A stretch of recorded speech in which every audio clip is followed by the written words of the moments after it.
Coming up next on KPBS Evening Edition, the supercommittee fails in Washington, and that has serious consequences for San Diego, especially if you're in the defense industry. Trigger cuts could be aimed directly at our county. And authorities will attempt to remove a 50-ton dead whale from Point Loma later this week. Plus, Eric Anderson has a special report on working past retirement, way past retirement. Some Americans say they'll have to work until they're 80. Evening Edition starts now.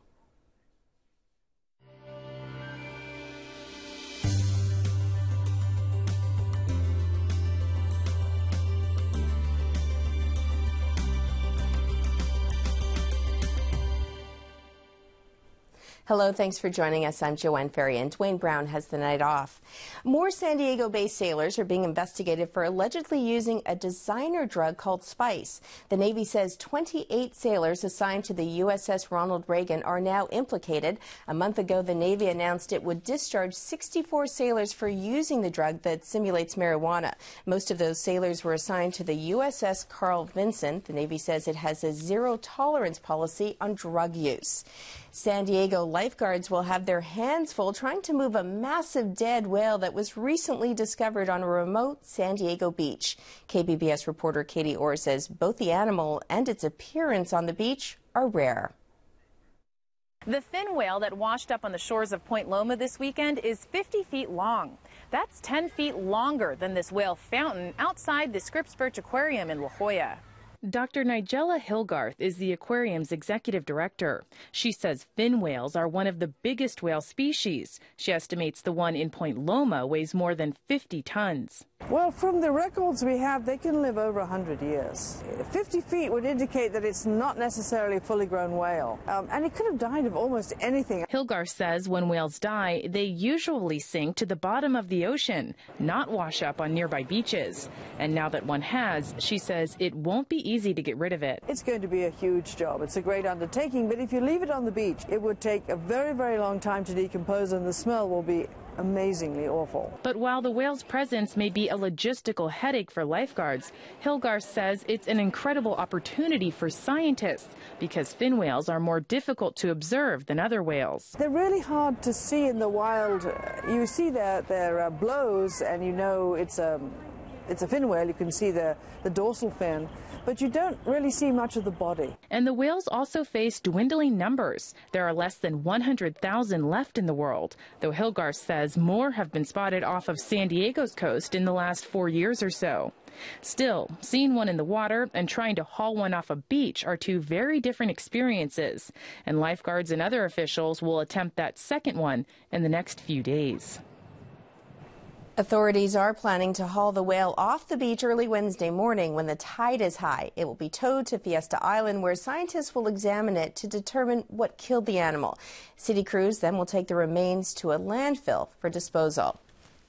Well, the Thanksgiving rush is already underway at the San Diego International Airport. Passengers are advised to arrive at least 90 minutes early for their flights.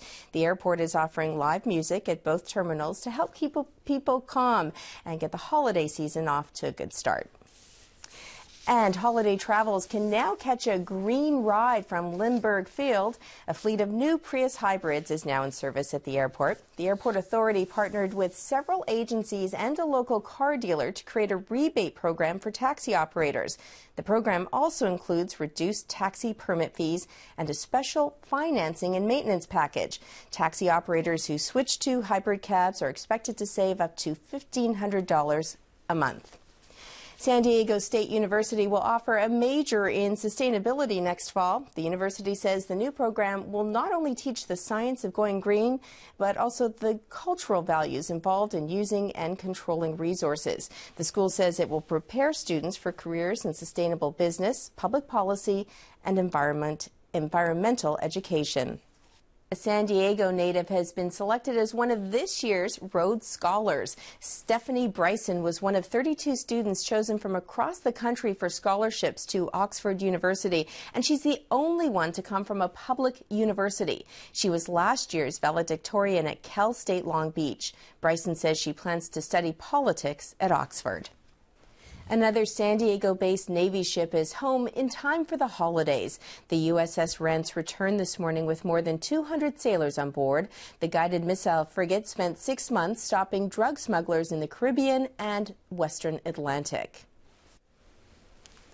The failure of the so-called supercommittee to reach a deal today on deficit reduction will have serious consequences for San Diego.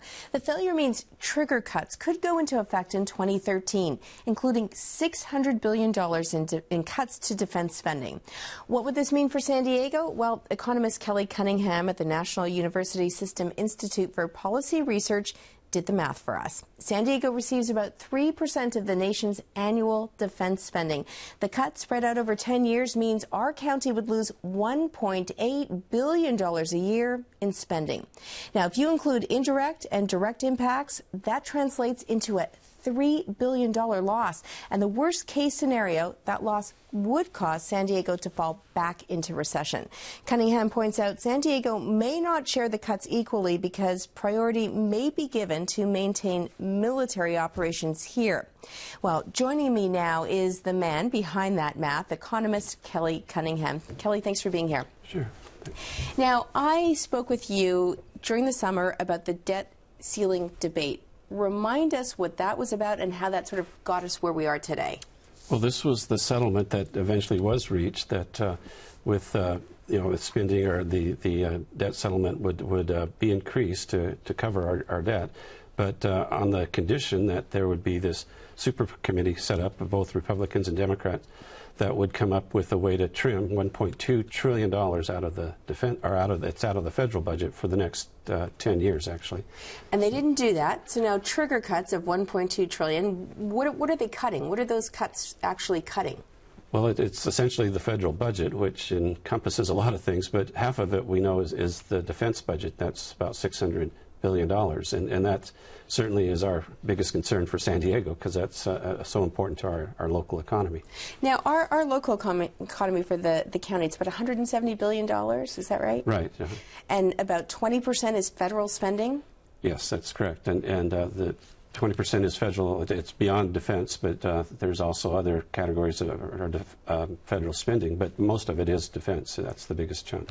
And we're not just talking about military installations, are we? There's a whole range of business that really comes under defense spending. Right. That's it's a big part of it. It affects a lot of private sector jobs because of all the defense contractors. There's a number of big companies here, General Dynamics, NASCO, there's General Atomics, and a lot of these companies employ a lot of citizens, and so it's the federal dollars that go to those defense contractors, as well as the bases, the military bases, and the payrolls that come to that as well.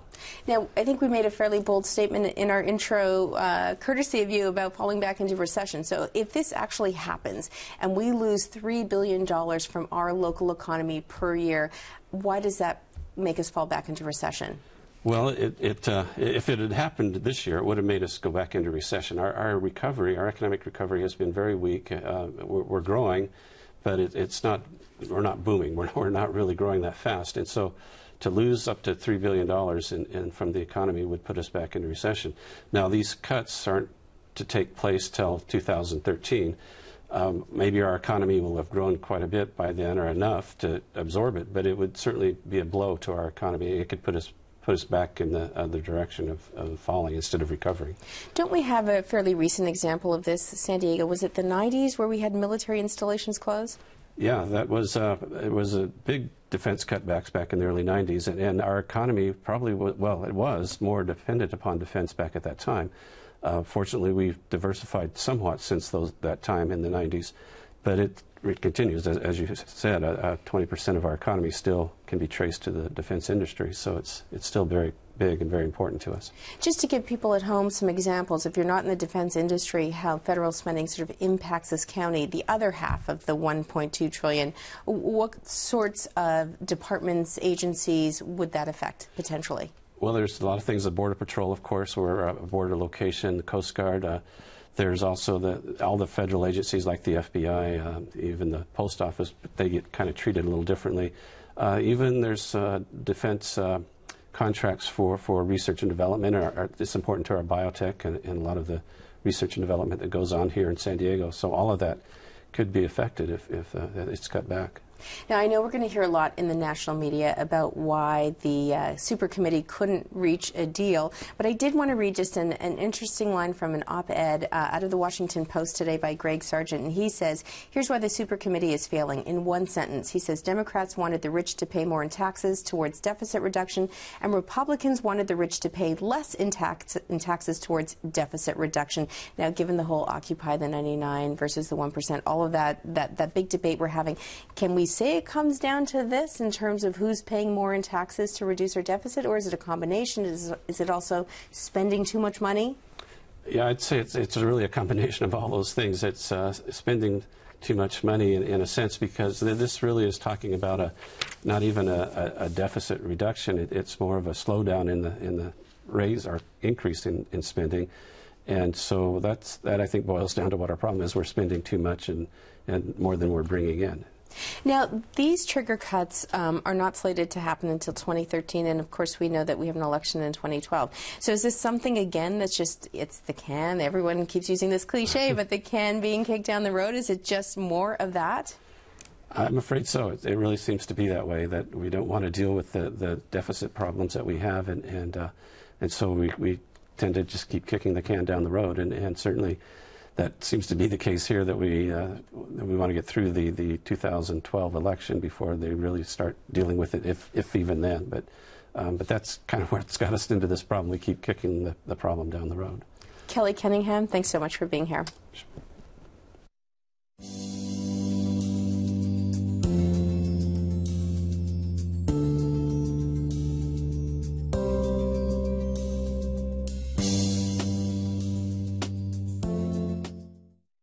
Tonight on KPBS. At 8, Antiques Roadshow dives into the subject of pearls at Doc's Oyster House in Atlantic City.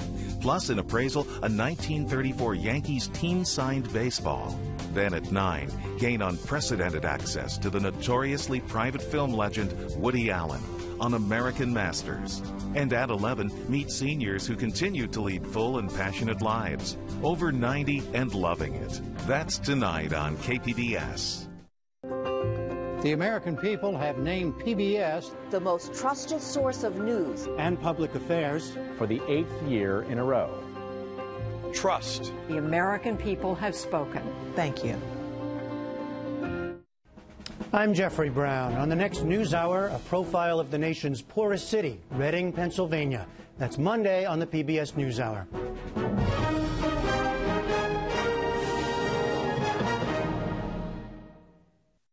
KPBS Evening Edition is made possible by Joan and Irwin Jacobs and by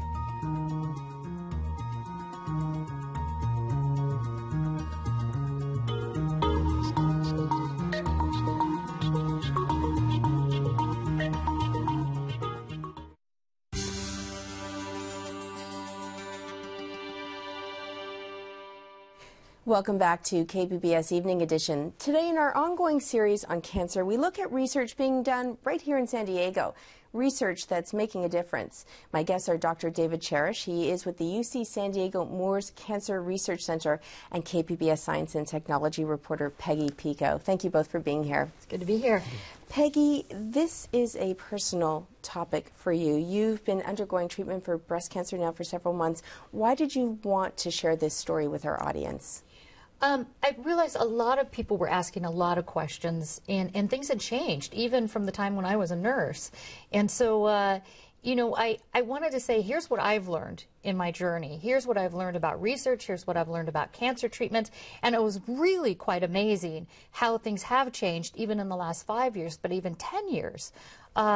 Just absolutely surprising. And I'm on top of research. I do this for a living, you know, plus my medical background. So it was really an eye-opener that I thought other people might be interested in, and I was certainly asked about it a lot.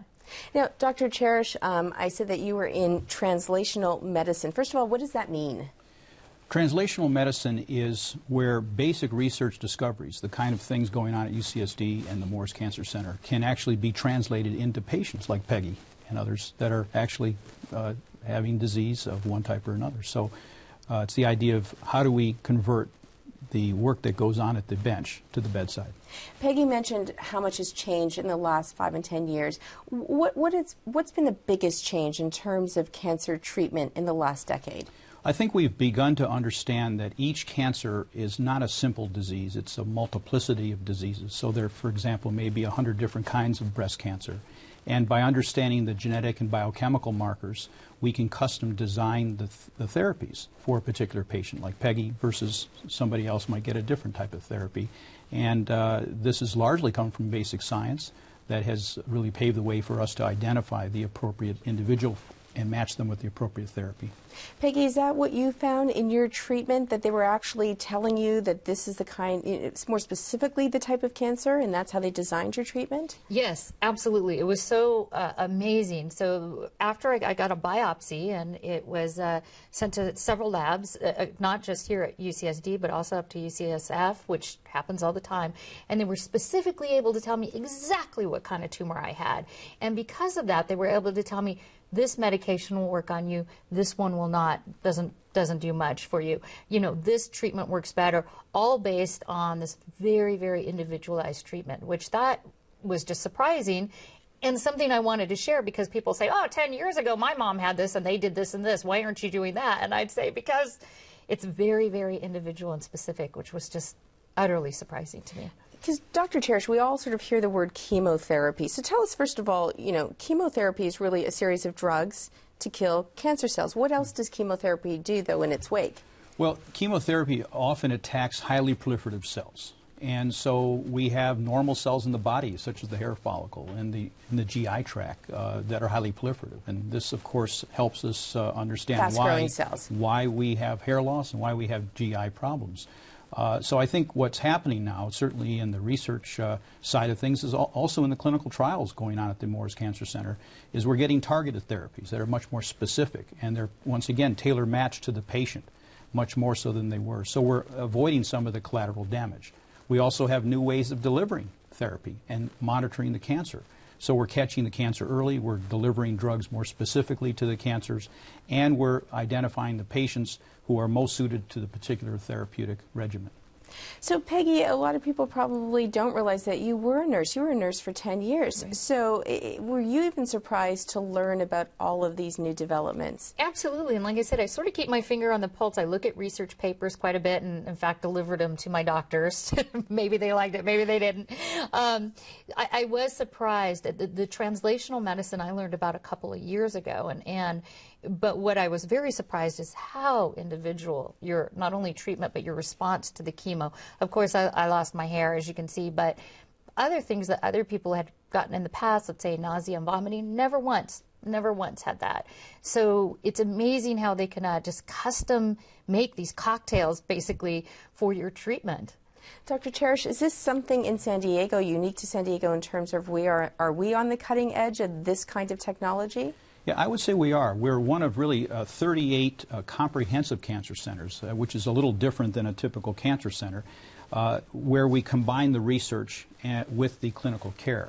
We're also one of 3 major cities, San Francisco, Boston, and San Diego, that has this huge influx of biotech and pharmaceutical companies that focus on cancer. So we really have the opportunity to take discoveries all the way through from the basic research to the clinic, and then to work with our colleagues in the private sector to help develop these drugs.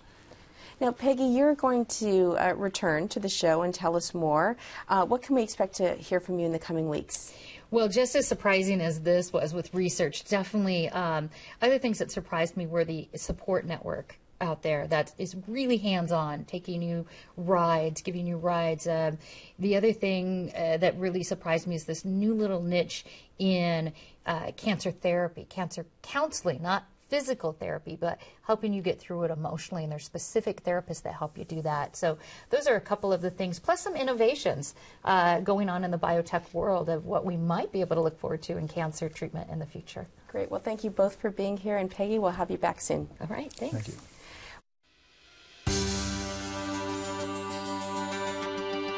Baby boomers continue to wash over America's cultural landscape, even as they enter their golden years.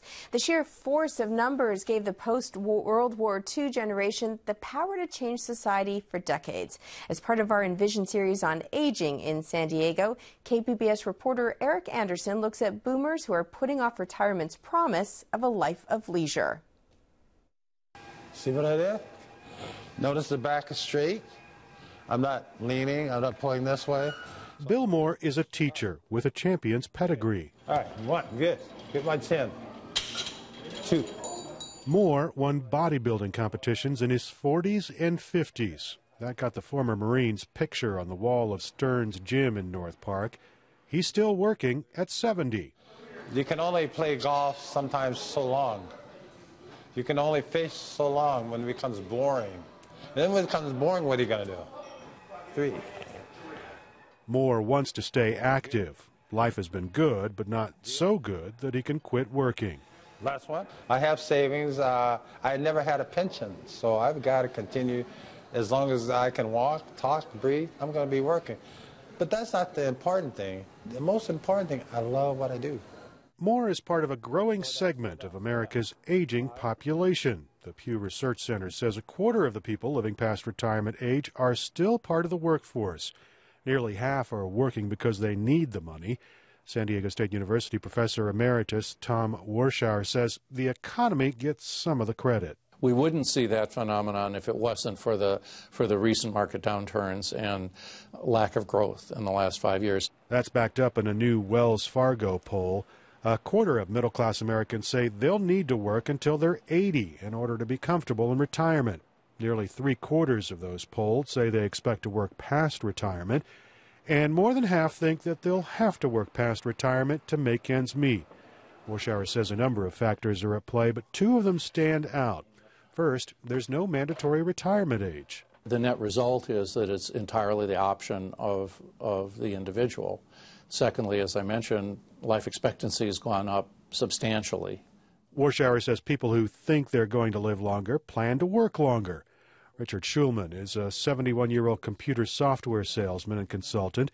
He's sold imaging programs to scores of government agencies interested in fighting wildfires. San Diego County uses one of those systems. Here's an example of 3D. This product, you can get a 3D rotation. It's actually a very dynamic product. It also will print images. It will print whatever's on the screen. It will output them in a computer format to back to headquarters. As the Pew Research Center discovered, just over half of those working past retirement do it because they want to. I get the satisfaction of knowing I'm doing a good job. I get lots of feedback, and I seem to be part of the team and needed, and the clients are loyal for that. The retired naval commander says financial planning, a modest lifestyle, and some luck affords him the freedom to decide about work. It's all a matter of resources, it's a matter of desire, and it's what you like to do. My wife tells me, my wife Nita, she always gives me constant feedback and says, you enjoy what you're doing. You don't need to stop. Just make sure you're balanced, and I do. Most workers thinking about their retirement want what Schulman has. The Pew Research Center says 60% plan to work for pay after retirement because they want to. 30% expect to work for pay because they have to. In the interest of full disclosure, Bill Moore, the personal trainer you met in the last story, is my trainer at Stearns Gym. And that was Eric Anderson reporting. The population is getting older. The Census Bureau says the number of people living to 90 tripled between 1980 and 2010.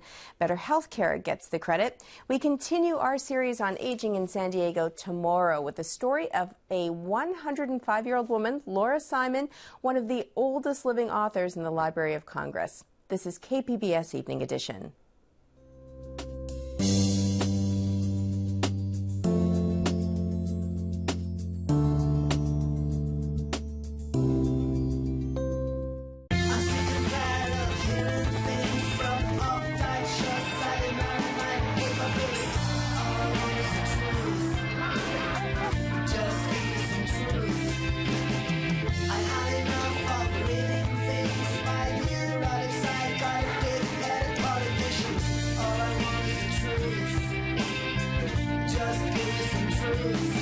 Tuesday at 10 on KPBS.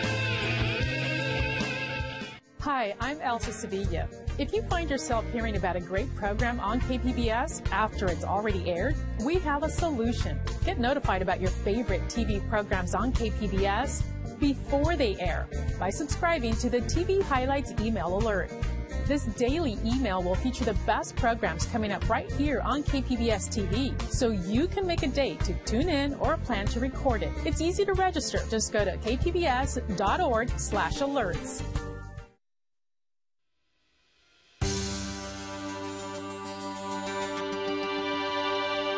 Welcome back to the Public Square on KPBS Evening Edition. As we told you earlier, the Washington Supercommittee threw in the towel today. The stock market is reacting with some local stocks taking a hit. And here in San Diego, where federal spending accounts for 20% of our economy, the impending trigger cuts could force San Diego into a second recession.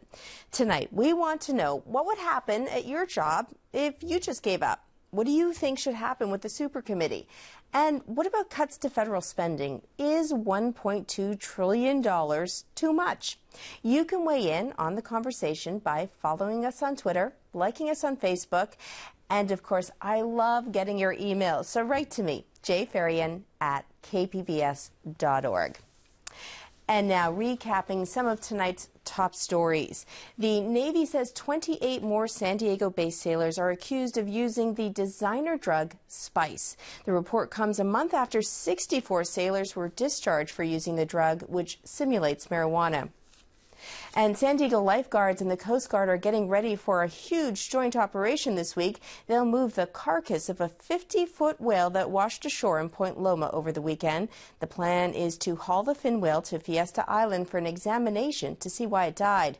Fin whales are the second largest species of whales. And anyone flying out of San Diego this week is being advised to get to the airport early. Officials at Lindberghville say the holiday rush is already underway. Airline passengers should plan to get to the airport at least 90 minutes before their flights. Well, you can watch and comment on any of the stories you saw tonight on our website, kpbs.org/evening edition. Well, watch tomorrow when my guest will be Congressman Bob Filner. Thanks for joining us. Have a great evening, and we'll leave you with a look at the forecast.